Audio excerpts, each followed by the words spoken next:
Как спекулантите на пазара, освен лошия герой, могат да са и добрия?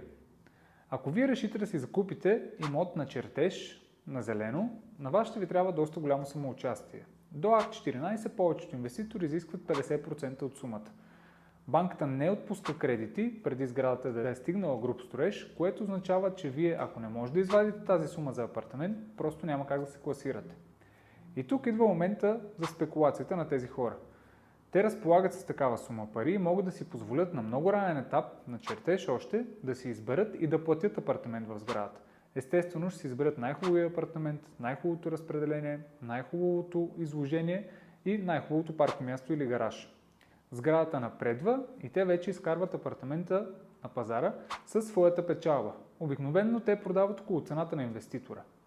Което значи, че вие може да се завърнете отново на пазара, да си закупите най-хубавия апартамент в сградата с най-хубаво разпределение, изложение и гараж, но при много по-изгодна за вас схема на плащане. Ще им платите 10 или 20% самоучастие, останалото вече може да вземете от банката и да се здобиете с един много хубав имот.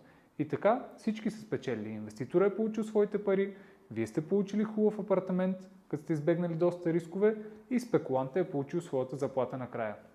За още съвети последвай ме.